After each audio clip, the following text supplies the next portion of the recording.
بسم اللہ الرحمن الرحیم الحمد للہ نحمده ونستعینه ونستغفره ونعوذ باللہ تعالی من شرور انفسنا ومن سیئات اعمالنا من يهده الله فلا مضل له ومن يضلل فلا هادي له ونشهد ان لا اله الا الله وحده لا شريك له ونشهد ان سيدنا وسندنا وحبيبنا ومولانا محمدا عبد الله ورسوله اما بعد. قال الله عز وجل بعد اعوذ بالله من الشيطان الرجيم ان الصفا والمروة من شعائر الله فمن حج البيت أو اعتمر فلا جناح عليه ان يطوف بهما ومن تطوع خيرا فإن الله شاكر عليم. الحمدللہ اللہ رب العالمین کی بے انتہا حمد ثنا و شکر اللہ سبحانہ و تعالیٰ کی مہربانی کہ اللہ سبحانہ و تعالیٰ نے ہمیں توفیق دی ہے کہ جمعے کی نماز کے لیے آمدگی کی توفیق ہوئی، اور ہمارے قوت، ہمارے ارادے، ہمارے بس میں نہیں تھا بغیر اللہ کی مدد کے، کہ اللہ تعالیٰ مدد کیا، اس لیے ہمیں آنے کی توفیق ہوئی ہے. تو ہر کام میں اللہ کا شکر ہے، اور شکر اس اوپر بھی ہے کہ اللہ تعالیٰ نے ہمیں یہ جو پاک وقت دیا ہے کہ حج کا موسم ہے، قربانی کا موسم ہے. تو ایک تو یہ چیز ہے ذی الحجہ کے جو پہلے 10 دن کا ٹائم ہے، یہ بہت ہی عظیم الشان ایام میں سے ہے. تو جیسا کہ رمضان کی آخری 10 راتیں اللہ کے محبوب ہے، ویسے دین کے اعتبار سے ذی الحجہ کے پہلے 10 دن اللہ کے نزدیک بہت پیارا ہے، بہت محبوب ہے. مطلب ان 10 دنوں کا عمل اللہ کے نزدیک بہت محبوب ہے. تو اس لیے ایک تو صحابہ کرام کے معمول یہ تھی کہ اس 10 دنوں میں وہ جدھر بھی جاتے تھے تکبیر کی اہتمام کرتے تھے. اللہ اکبر لا الہ الا اللہ اللہ اکبر وللہ الحمد. یہ ایک چیز ہے کہ ہم پہلے تاریخ سے لے کے 10 تاریخ تک اس کا عمل زیادہ کرے. دوسری چیز کہ ایام تشریق ایک چیز ہے کہ ذی الحجہ کے 9 تاریخ سے لے کے ذی الحجہ کے 13 تاریخ تک، یعنی ہر نماز کے بعد ایک دفعہ تکبیر کہنا، یعنی اللہ اکبر لا الہ الا اللہ اکبر وللہ الحمد، یہ واجب ہے ہر مرد و عورت کے لیے. فرض نماز کے بعد کم سے کم ایک دفعہ یہ پڑھی جائے ایک. اور دوسری چیز کہ نبی صلی اللہ تعالیٰ علیہ وسلم نے چونکہ اس ایام کو بہت ترجیح دی ہے، بہت ترغیب دی ہے عبادت کے لیے، تو ان 9 دنوں کا، کیونکہ عید کے دن روزہ رکھنا حرام ہے، تو اس حساب سے پہلے ذی الحجہ سے لے کے 9 ذی الحجہ جو عرفہ کا دن ہے، تو اسے عرفہ کا دن کا روزہ تو تھوڑا زیادہ یعنی اہم ہے دوسرے دنوں کے روزے کے اعتبار سے. تو دوسرے دنوں کا روزہ جو ہے نا، یہ واجب نہیں ہے، یہ مستحب ہے، نوافل میں سے ہے. تو اس لیے ہمیں جنہیں توفیق ملے کہ ہم روزہ رکھنے کی، تو روزہ رکھے، اور خاص طور پر 9 ذی الحجہ کا تو ضرور اس کا اہتمام کرے.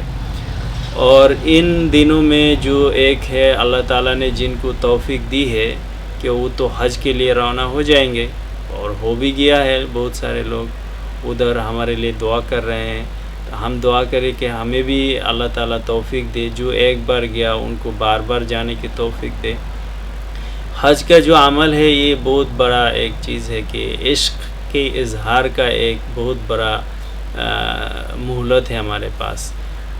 کیونکہ دنیا میں تو اللہ کو ہم ہر جگہ سے پکار سکتے ہیں، اور دنیا میں ایک ہی گھر ہے جس گھر کو بیت اللہ کہا گیا.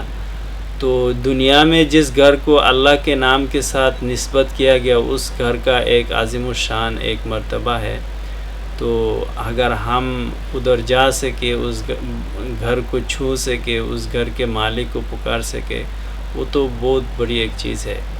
اور دوسری چیز کچھ تجربہ یہ بھی ہے، اور علماء صلحاء بتاتے کہ پہلی نظر جب ہم ہمارے بیت اللہ پر پڑے تو اس وقت جو دعا کی جاتی ہے وہ قبول ہو جاتی ہے. تو یہ بھی ایک بہت بڑی چیز ہے کہ ہمیں اللہ تعالیٰ اس کے توفیق دے. اور حج میں جو حالت بیان کیا گیا، رسول اللہ صلی اللہ تعالی علیہ وسلم نے جیسے حج کیا، اس حج کو پہلے تو سیکھے اور پھر اس کے لیے اپنے آپ کو میدان میں ڈالے اور اس کے لیے دعا بھی کرے، کیونکہ ہر نیکی کا کام، ہر اچھے کام اللہ کے مدد کے بغیر نہیں ہوتے.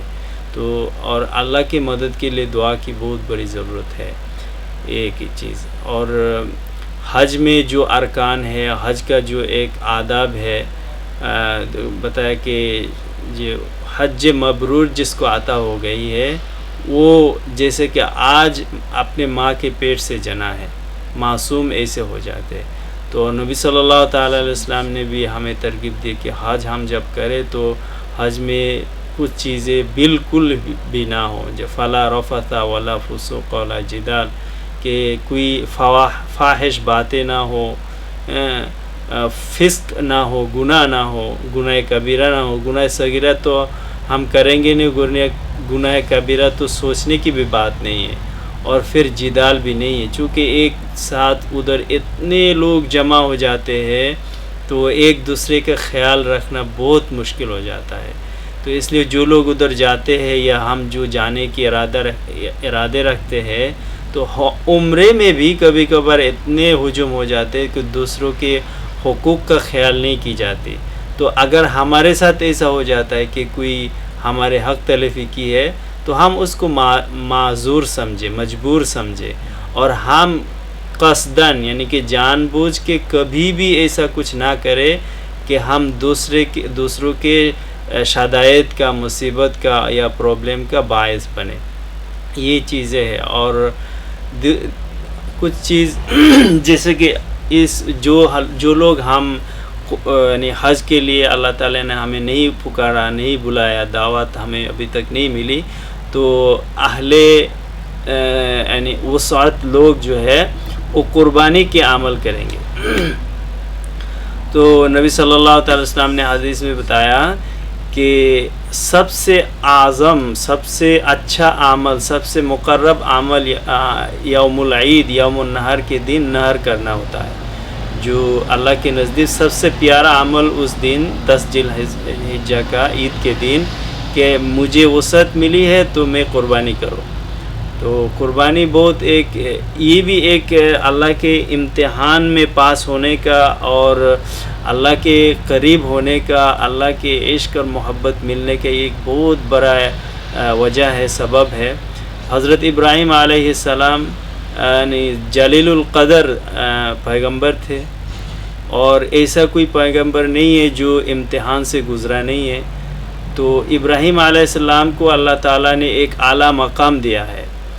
تو جیسے کہ ایک بندہ جو ہے نا سارے زندگی ایک صالح ولد کے لیے، ایک یعنی کہ صالح اولاد کے لیے دعا مانگتا رہتا ہے، اور ابراہیم علیہ السلام کو اللہ تعالیٰ نے زندگی کے آخری وقت جا کے ان کو اسماعیل علیہ السلام کے بارے میں خوشخبری دی ہے کہ وہ والد بننے والے ہیں. ان کے جو بیوی ہے وہ بھی عمر یافتہ ہو گئی تھی. ان کو بھی اچنبھا لگا کہ بھائی اس عمر میں کیسے میری بچہ ہو سکتی ہے. تو ان کو بھی اچنبھا لگا، لیکن اللہ تعالیٰ قادر مطلق ہے، کچھ بھی کر سکتے. تو آخری زندگی میں جا کے جب ایک بچہ عطا کی، تو پھر بچہ ہونے کے بعد یہ حکم ہوا کہ ان کو سارا میں جا کے چھوڑ کے آؤ. حضرت حاجرہ علیہ السلام نے پوچھا کہ یہ آپ کا عمل ہے کہ اللہ کا حکم ہے؟ تو انہوں نے بتایا کہ اللہ کا حکم ہے. تو انہوں نے بتایا پھر ہمارا کوئی پریشانی نہیں، کیونکہ اگر اللہ نے حکم دیا کہ ادھر چھوڑنے کے لیے، تو اللہ تعالیٰ آپ کے بعد جو ہے نا وہ بندوبست اللہ ہمارے لیے کر دیں گے. تو زمزم کا وجود آیا کہ ابھی قیامت تک زمزم پی کے ہم سیراب ہوتے ہیں، خوش ہوتے ہیں، اور اللہ تعالیٰ نے ایسا غذا رکھا ہے زمزم کے پانی میں تو وہ تو ناقابل غور ہے کہ ہم کوشش بھی کریں اس کا رموز نکالنے کی ممکن نہیں ہے. تو اس لیے جو ہے نا تو قربانی کا عمل پھر ابراہیم علیہ السلام کو حکم ہوا کہ اپنے بچے کو قربان کرو. پھر ابراہیم علیہ السلام کتنا عاشق تھے اللہ کے امتحان میں پاس کرنے کے لیے کہ ایک لوتا بچہ 10-11 سال کے اس کو بھی قربان کرنے کے لیے تیار ہے. اور پھر اسماعیل علیہ السلام خود بھی اس کے لیے تیار کہ مجھے ذبح کیا جائے. تو انہوں نے دونوں نے اللہ کے سامنے ماتھا ٹیک دیا. اور پھر جب ابراہیم علیہ السلام ان کو ذبح کرنے کے لیے گئے تو اللہ تعالیٰ نے اس کے بجائے ایک جانور جنت سے بھیجا. اور ان کا یہ جو سنت ہے قیامت تک مسلمانوں کے لیے ایک سنت قرار دیا گیا، ایک عمل قرار دیا ہے جس کے ذریعے اللہ تعالیٰ ہم اللہ کے قریب ہو سکے، اللہ کا پیارا ہو سکے. اس لیے جب بھی ہم کوئی قربانی کرے، کوئی ایسا کچھ عمل کرے کہ اللہ کے محبوب ہو، اس میں ہمارا جد و جہد شامل ہو، ہمارا مجاہدہ شامل ہو. اللہ تعالیٰ ہمیں سمجھنے اور عمل کرنے کی توفیق عطا فرمائے.